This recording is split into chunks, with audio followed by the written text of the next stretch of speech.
Sa umpisa pa lamang ng misyon ni Jesus sa mundo, marami nang nag-alay ng buhay upang magkaroon ng katuparan ito. Mga sanggol na pinatay dahil sa batang si Jesus. Subalit kalaunan, si Jesus ay mamamatay din at siyang tutubos sa ating lahat.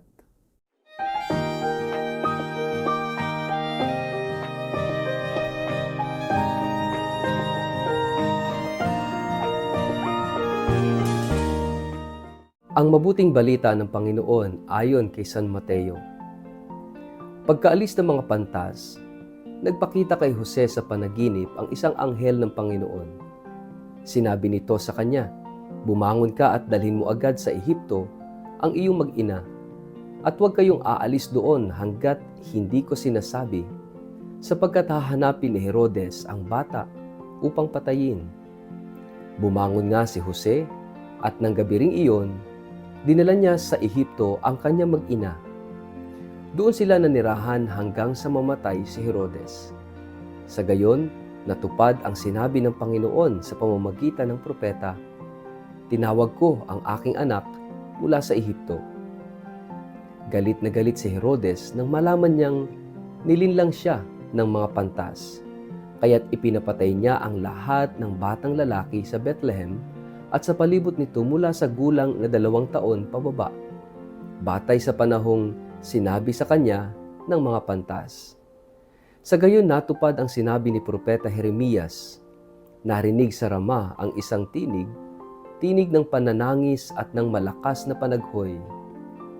Tinatangisan ni Raquel ang kanyang mga anak, ayaw niyang paaliw sapagkat patay na sila." Ang mabuting balita ng Panginoon.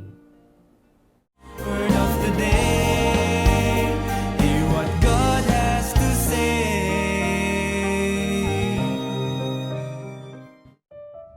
Mapagpalang araw po sa inyong lahat. Kumusta po kayo? Ang atin pong word of the day ay lamentation. Mga kapatid, tayo ay nasa panahon pa rin ng oktaba ng Kapaskuhan. Ito'y 8 araw na pagdiriwang ng Pasko ng Pagsilang ng ating Panginoon. Kaya Pasko pa rin at Merry Christmas pa rin po sa inyong lahat. Mga kapatid, nakapaloob sa 8 araw na pagdiriwang na ito ng Pasko ay ilan sa mga selebrasyon tungkol sa mga santo na kaugnay sa diwa ng Pasko. Noong 26 ay ating pinagdiriwang ang kauna-unahang martir na nagpatotoo na si Kristo ang Panginoon at yan ay si San Esteban. Noong 27, si San Juan, ang Ebanghelista na minamahal ng Panginoon at siyang sumulat, nagpatotoo sa pamamagitan ng kanyang panulat tungkol sa kanyang naranasan, narinig, nakita o nasaksihan tungkol sa Panginoon. At ngayong araw na ito ay ipinagdiriwang natin ang Niños Inocentes, ang mga inosenteng sanggol na pinatay ni Herodes sa kapanahunan ni Jesus. At kung ating titingnan, sa umpisa pa lang ng ating pagsisimula pa lang ng misyon ni Jesus sa mundo, ay atin ang narinig ang isang napakalaking kapighatian na nangyari. Many children were killed. Kaya nga, yung ating word of the day is lamentation, yung matinding pagdadalamhati, na tila ba ayaw nating maaliw dahil sa mga nangyari. Sa dami ng mga sanggol na pinatay ni Herodes na sobra nang nalasing at nabaliw sa kapangyarihan at natakot sa pagdating ng Mesiyas, ng hari ng Israel. At itong kwentong ito, kung ating titingnan, itong mga batang sanggol na ito ay nag-alay ng kanilang buhay para kay Jesus. Pero later on, si Jesus mag-aalay rin ng buhay. Itong mga batang sanggol na ito, sila nag-alay ng buhay para kay Jesus. Tila ba iniligtas ng mga batang ito si Jesus? Hindi po. Iniligtas ni Jesus ang mga batang ito. Dahil si Jesus, later on, ay magpapakasakit, mamamatay, at muling mabubuhay. At ang mga batang ito, ang mga sanggol na ito nag-alay ng buhay para kay Jesus, ay tutubusin din ni Jesus ng kanyang pagpapakasakit, kamatayan at muling pagkabuhay. Sa tagpong pa lang ito ay makikita na natin ang mensahe ng krus na hindi maihihiwalay ang crib sa cross, ang sabsaban sa Kalbaryo. Dito pa lang makikita natin yung anino ng magiging pangyayari sa ating Panginoon na siya ay mamamatay alang-alang sa ating lahat.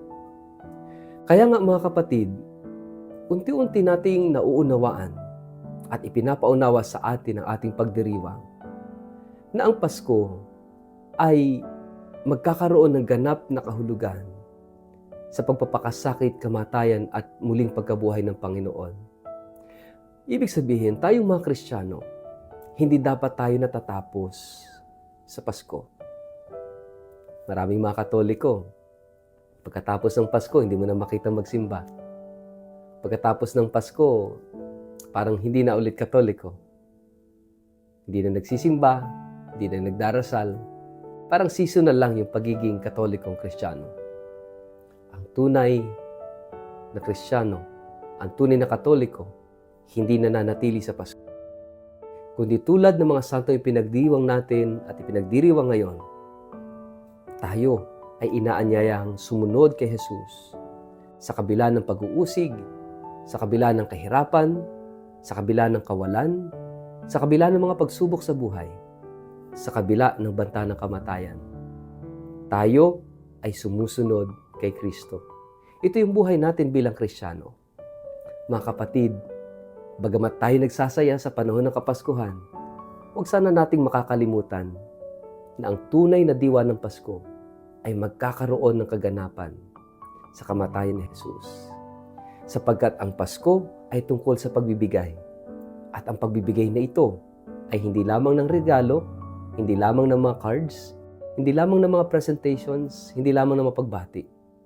Kundi ang pagbibigay na ito ay pagbibigay ng buhay para magkaroon ng buhay ang iba.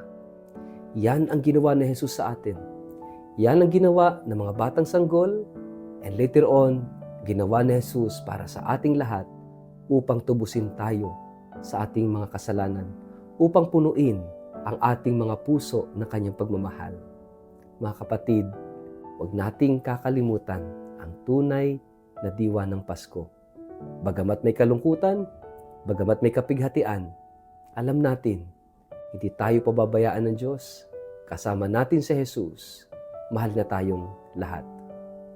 Sa ngalan ng Ama at ng Anak at ng Espiritu Santo, Amen. Ama naming Diyos, salamat po sa pagbibigay mo ng buhay sa aming lahat. Wala kaming saysay, wala kaming kwenta. Subalit pinahalagahan mo ang bawat isa sa amin dahil kami iyong minamahal. Amen. Pagpalain po kayo at ingatan ng makapangyarihang Diyos, Ama at Anak at Espiritu Santo. Amen.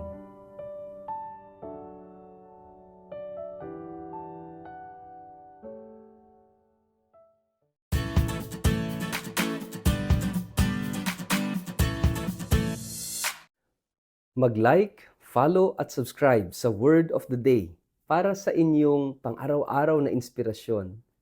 Inaanyayahan ko po kayong i-like ang aking Facebook page at mag-subscribe sa aking YouTube channel na Word of the Day. Samahan ninyo ako sa araw-araw na pagninilay ng Ebanghelyo upang mapalalim ang ating pananampalataya at magkaroon ng gabay sa bawat hakbang ng ating buhay araw-araw. Kaya po, huwag kalimutang mag-follow at mag-subscribe upang manatiling updated sa ating pang-araw-araw na pagninilay. Maraming salamat po at naway patuloy tayong pagpalain ng Diyos.